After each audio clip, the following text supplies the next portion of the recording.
It has been hard to get around today. Let me tell you this much. We have about 4 road closures in my little area right now at the same time, right? You see one, you think, okay, a little inconvenient, I get it, but it happens. It's just part of the life. It's part of the city, okay? We see it, we expect it. It's fine.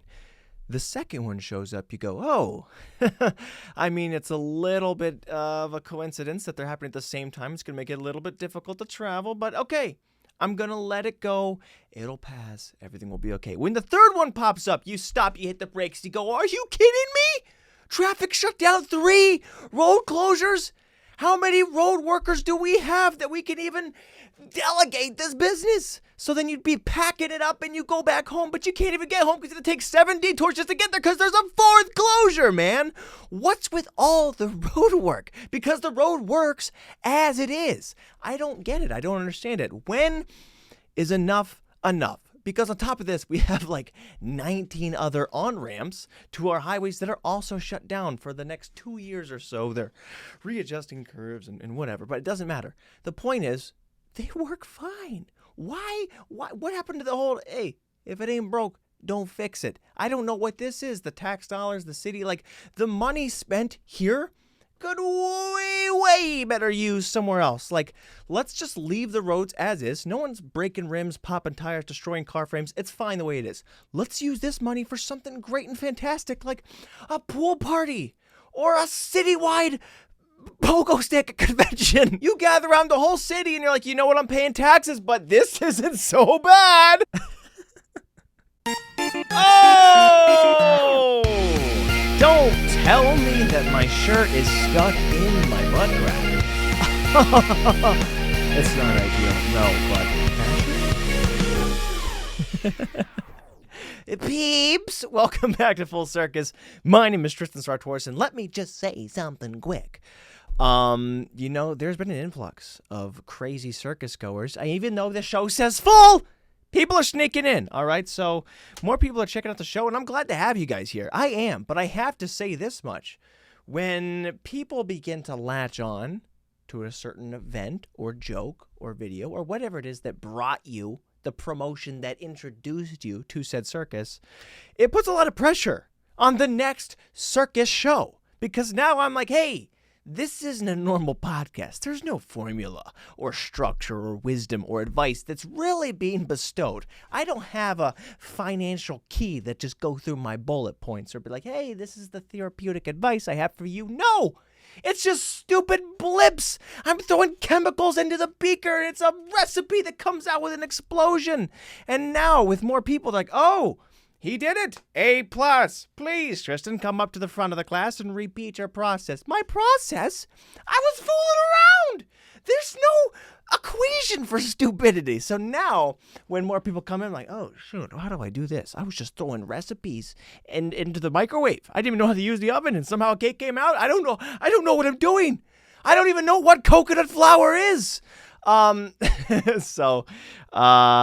Bear with me. Let's have some time. And you know what? Maybe I can't recreate the exact stupid occasion that you might be looking for, but you know what? There's plenty of explosions, and sometimes there's a beautiful meal. Sometimes I come up with tiramisu in the cuisine, okay? And other times there's just some mediocre porridge. But you know what? We're going to eat it together and enjoy our time because that's what it's all about. We don't know how long it's going to last, what's going to happen. I mean, you might because you can see the scrub bar, but I don't, okay? So just look me in the eyes. Don't forget about the time, and let's be present. Let's cherish it, okay? Let's have ourselves a time. So I am thrilled to be here with you guys today, and I have to tell you this much.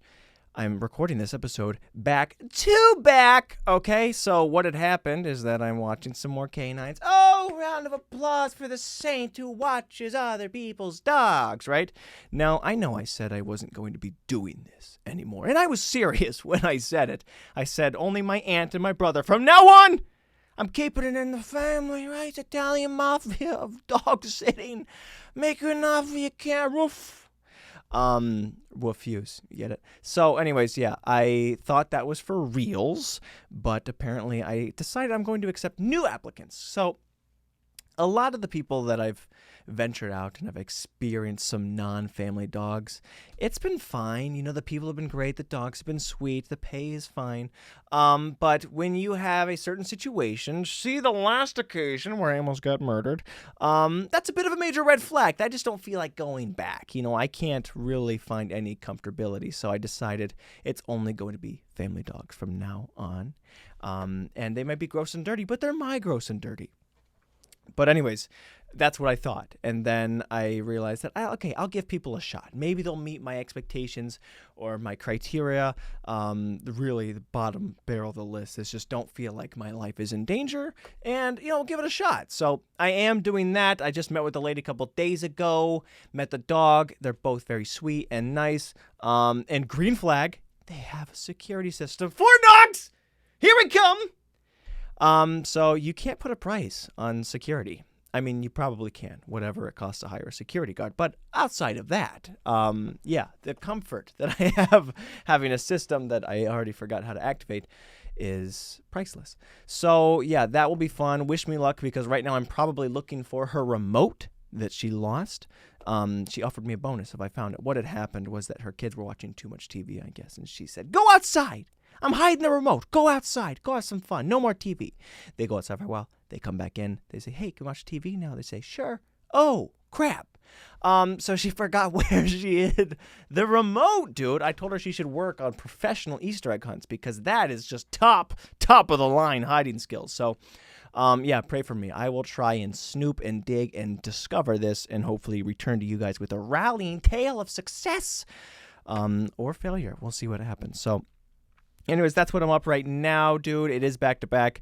I don't have a ton of stories. JK, LOL. I wouldn't have had stories, but because I knew I was recording a back-to-back episode, I delegated and reserved the things I want to talk about in the last episode. Look at me, an intellectual. That's called a podcasting profesh. So, yeah, I do have some stuff to talk about. I am basically wearing all the same clothes, too. Okay, so I don't know if people put that together. Context clues. Same hat, which means I haven't done my hair, which means I also haven't showered yet. And all I've really changed from last episode to this is that I'm wearing not necessarily a clean shirt, but a cleaner shirt. So that's where we're at. So let me just get right into it, dude. What's been going on in the realm? Not like in the last week, but okay, just put a little filter over everything I'm about to say and say, oh, it was a week and a half ago. It's fine. It's still relative. But for me right now, it's very present. I have been doing a lot of yard work, right? It's been my dad's passion. When he gets inspired, you go, "Hey, what's up, dude? I'm going to need you to, go and get some mulch in about 5. Like, oh, 5 o'clock? I could, no, 5 minutes. They're about to close right now. Head on over. Like, okay, we're going. So me and my brother were hauling and picking up dump trucks, and just loading it up, which is always great fun in the sweltering heat and the sweltering wind. Okay, so I don't know if you've ever tried to shovel mulch in the wind, but it's always blowing in my face somehow. So every scoop, so that was great fun. And actually, I loaded 2 different trailers because as we were doing ours, I saw an older gentleman across the pond. And again, a saint. I ran over there and said, "Excuse me, sir, would you mind if I helped you out?" Because he was just barely moving. He was going to be there all day. Now, of course, I knew he wasn't going to say no, but I posed the question to make me look even more polite than I was. So he said, oh my gosh, yes, that would be great. I said, now, the problem with that is that I just loaded a whole trailer and I start doing it. My back is so sore. I'm so cooked, but I just offered to be a hero for somebody. There's no way I can back out and be like, okay, just, all right, 1 second, then I'll help you out, sir. No, I had to get right into it. So I'm trying to make conversation at the same time. He stops doing it because he sees that I'm loading and it lights me like, so what are you doing? Making a garden? What's up with all this? I'm dying, dude, but I can't tip my hand. I got to look like a hero. And I did, kind of. He said thank you, and he went on his way. I was hoping there would be more, though. I don't know what I was expecting, but it was just such a great deed that I was like, yeah, do I get a picture with the guy? Or does he want to recruit some of his family, like put it on FaceTime, like, hey, this is the guy who saved us. Do I get to cut a ribbon to the... Like, I don't know. I don't know what the what the protocol is for something like this, but you know what? I guess I have to settle for just being a good person, and that's it? No reward? Fine. It's okay. Whatever. It wasn't a thankless deed, though. He did say thank you, and he was very grateful. So, older gentleman, if you're out there, if you're watching this, I hope your garden turned out fine. If that is what it is. I was so out of breath, I barely heard a word you said, sir. So anyways, yeah, doing a lot of work, just hanging out with my brother, going through it. Man, I tell you what, his chair is always straight vertical. I don't know who he's shuttling around that has perfect posture, but every time I sit into his truck, I'm like, oh, geez, I got no, whoa, you know. It's so bad. Good posture is good on paper, but it's just not practical for real life. No one can just stand up straight. Hey, how are you doing? You know, even you show up to a robot like that and like, hey, I'm a normal man with good posture. The robots would be like, oh, why are you standing like that? You know, we're even designed to have a different bit of relaxation. This is stupid. I also saw, dude, there's a donut shop right by our house. It's out of business, but it has help wanted signs constantly posted up there. And I don't know what the help wanted sign is for. If the business is out, who are you hiring? Who goes in there like, yeah, I'm going to go work minimum wage to help who out? Who's hiring you, dude? So is it a help wanted sign for the managerial position? But there's like, what is it? I can't even wrap my mind. I've been thinking about this for days, man. Is someone like, hey, we're hiring as the owner. We're just hiring a leader. We need a leader. But then who's hiring that guy? I don't get it, man. It's like hiring the president, dude. The White House puts a help wanted sign. That's what they should do at elections. That would be a hilarious little gag. I want to see in November they put help wanted signs. We need somebody. Is anyone willing to come in here and just be the leader? Who's hiring? Just the people in general. We want you to be the top guy. This is the donut shop of opportunities. So yeah, that's been what I've been thinking about and who's going around. In other news, dude, I saw the Titanic 2 is what they're deeming it. So very sad situation. I don't know if it's even wise to bring up a sad thought, but dude, so if you guys didn't hear, they had like a submarine, right, that you're going to deep sea dive and you're going to go down and kind of explore and look at the Titanic thousands of feet below the surface. Very scary stuff. And unfortunately there was a disaster where all the people in it had died. Oh, sad. Why did he bring it up? I bring it up well, because it was just in the news, but also I see a lot of people making fun of the people who paid to go in it. And, you know, I understand using comedy to grieve, or that would, you know, I don't know what that is. It's not really a great joke if there's a joke to be made, because they paid $250,000 to go in it. And I don't think the joke's on the people. It's actually very unfortunate. But if you're going to be joking about the situation at all, if you looked inside the submarine, they had to pee into like Ziploc bags, and they were controlling the sub. This whole thing felt like it was doomed to fail. So I'm curious on how it's going to shake out in the future, but they were controlling the submarine with a computer controller you get for like $25 on Amazon. This thing cost about 3 times the price, and I still can't even place top 10 in Warzone. So what chance do they have on a deep sea expedition? So it really is problematic. It's super sad, and I think part of me is still hoping, even though the sub imploded, that maybe one day, as everyone's writing them off, that they'll show up on an island sometime. They'll be like, you guys all thought we were dead, but Tristan was not willing to call it quits on us. Round of applause for denial. And, you know, just having faith. Call it what it is, but I think it's just profound optimism, and It is just a sucky situation. So I think the worst part about it, again, people like to bring up the money. It's not the money, right? They had the money. Look, if you had $250,000, there's all kind of stupid things you guys always talk about. If I won the lottery, I'd buy all the cars. I would buy a zoo. I would make a pogo stick convention. That one was me. But, they were interested in going down to this deep sea monument. It was historic. It's just really sucky that it happened the way it did, man. I wouldn't be going down there even if I had the money, but that's because I'm just afraid of things where I can cause problems. If I can outsmart the machine and destroy it in any way, if it's not completely foolproof, I have no interest in doing it. Even roller coasters, man, those ones that they just lock in with a little thigh buckle, I don't like that at all because I go, ink, I get around there and I'm gone, dude. I can do that mid-down hill and die. I want to be strapped in and have no chance of getting out. And I can't even believe that roller coasters are allowed to do that. Maybe other people can't get out, but for me, a slippery guy, rest assured, dude, I can escape that with ease, man. Okay, you put a hose on my back, I'll show you a water park. I don't even know what that means, but I'm a slippery guy, dude. So, I just don't trust anything where I could mess it up. And it sounded like that whole expedition, unfortunately, just wasn't planned as well as it could have. James Cameron, the director of Titanic, he had just recently spoken on the issue, and he said from what he knows, as a deep sea professional, that there were a lot of errant things and warnings, and it was very similar to the Titanic, where they just kind of charged ahead in the face of danger, and it resulted in a very catastrophic event. It's very sad, very unfortunate, man, and I'm just not fond of going in the ocean at all, man. It's just too dangerous. There's too many bad things that happen, or at least below the surface, okay? I'm a land creature! I don't care what the event is. Even a cruise, dude. I have some family members that are going on cruises. No shot! Look, you know what the thing is about cruises or ships in general?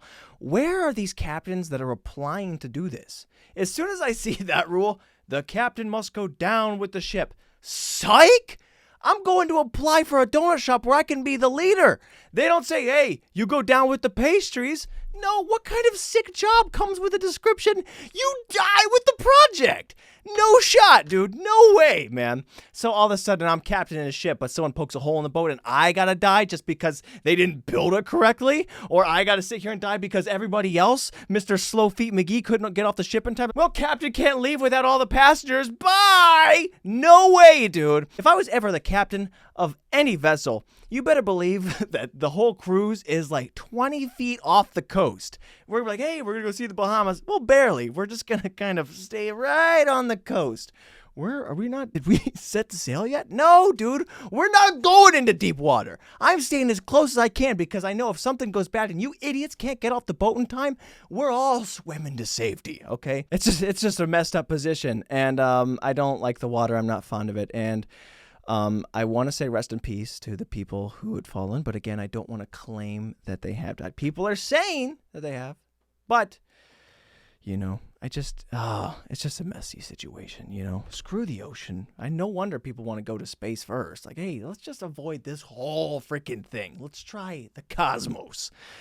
So anyways, yeah, it's a bit messed up. So on top of that, dude, I just went to the Dollar Tree today. I ran out of deodorant. And I like going to the Dollar Tree for deodorant because you just get a bunch of different flavors, right? You don't got to spend like $6 on one cartridge, but you're like, oh, bang, oh, a little citrus mint or a glacier breeze or an avalanche or thunder. I don't know why most deodorants are named after some sort of natural disaster, but that's just what it is. But anyways, you get a bunch of different ones.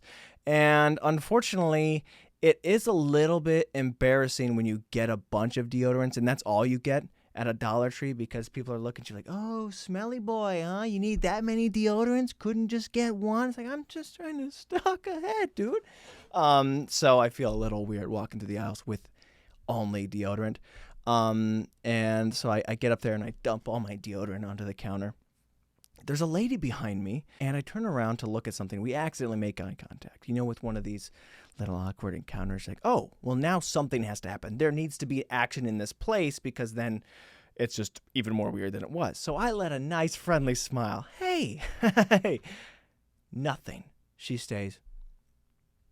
Stink eye. She looks at me and then looks away, dude. Right? It might have been, maybe I did smell. Maybe the deodorant. She's like, oh, I'm not engaging in this, whatever this is. I want no part of it.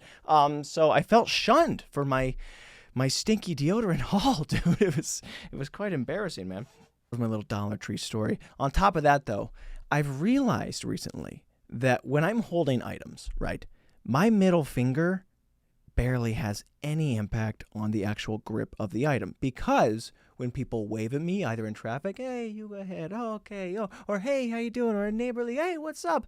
This is the finger that releases off of the item and go, hey, how you doing? I go, of course, have a good one, and I keep flicking people off. That happened as I was leaving the Dollar Tree. In fact, I'm holding all my deodorant. I'm a smelly little boy. Someone moves out of the way. I'm like, oh, thanks, have a good day. No.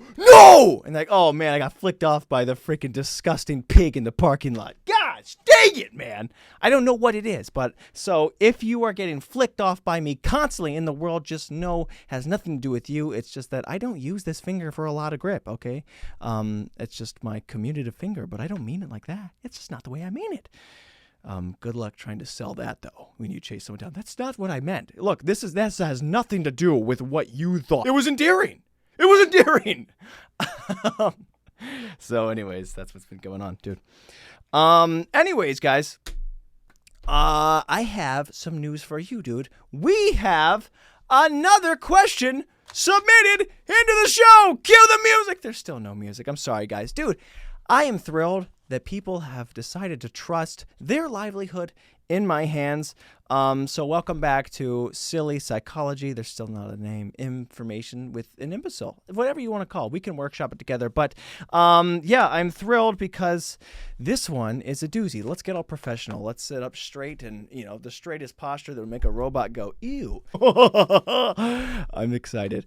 Anyways, Anonymous asks. Also, I know they're anonymous.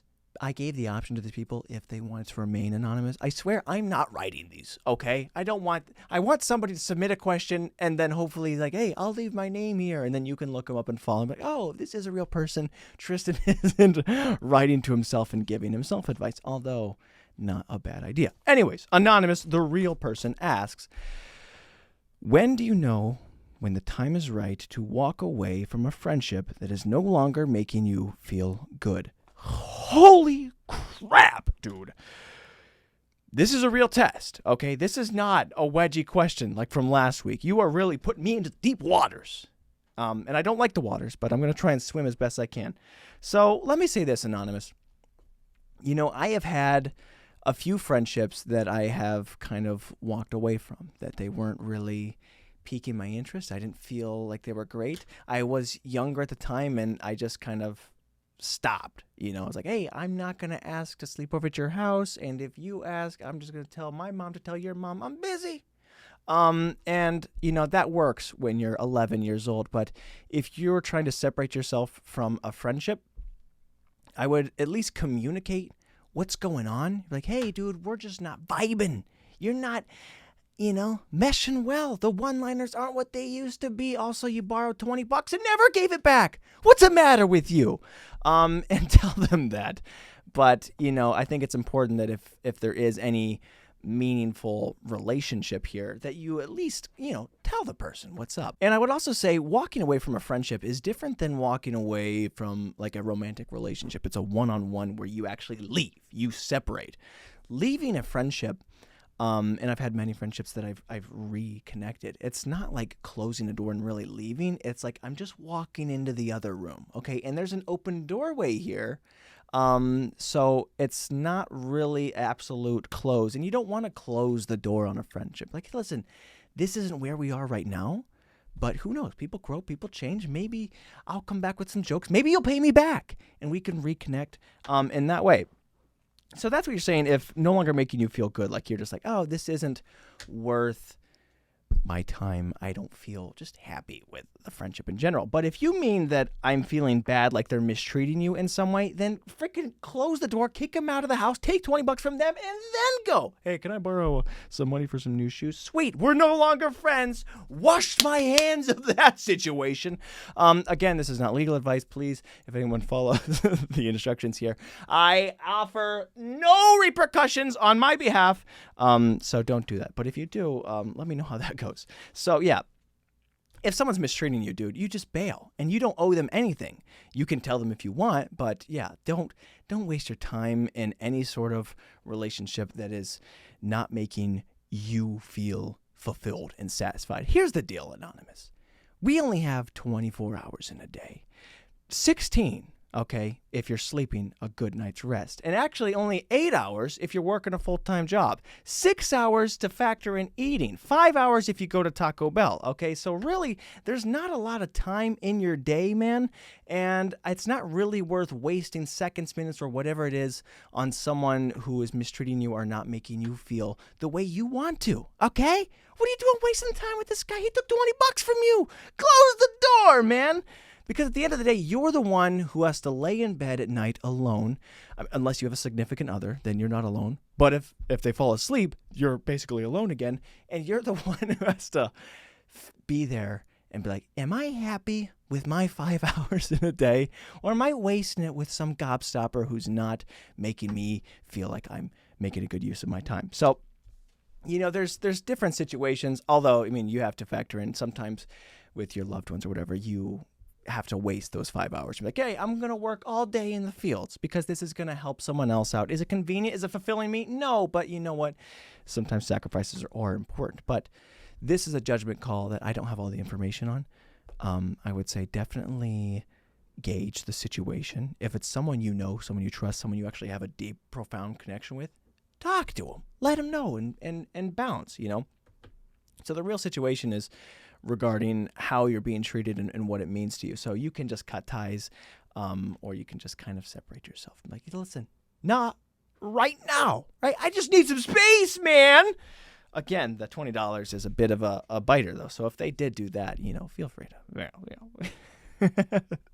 So I hope that works, man. Friends are tricky. You know, friends do come and go. There's some times where it's not right. But, you know, my best friends, there's been just like long lulls. It's a period where you're just kind of growing and changing. And, you know, it's like a season. It's a season of friendship. Sometimes they just kind of wither away, but then they bloom. And you're like, where's this new personality? It matches up. The charm is nice. So, you know, it really just has to do with how you're feeling, dude, or dudette, okay? You've only got so much time. Make the best use of it as you can, but also be respectful to others. So don't just cut someone high and dry like you're 11 years old and be like, all right, mom, screw that kid. If he calls, don't pick up. I'm busy doing taxes at 11. So anyways, yeah, that's all I have to say about that. So guys, thank you so much for tuning in to this extra episode of the podcast. It's not extra. It's just another one. It's episode 121. Ooh, nice tune. So guys, please continue to submit into the show. Pose me some prolific questions and I will answer them with the silliest psychology that I can muster. And have a great time. So contact through all social medias or at fullcircuspodcast@gmail.com. So guys, thank you so much. It's been great. Wish me luck again on the remote. Pray for your loved ones. Don't let them go into the ocean. It's very sad. And let's not make fun of people who died. Okay? That is not the thing. Make fun of controllers. If you want to make a joke about that, make fun of roller coasters. But, yeah, pray for everybody, you know, and make good use of your time because there's only so much of it. So I love you and I appreciate you spending your time on this. Let's go! Go get to your office meeting. Let's have a great episode. Yeah! Nailed it!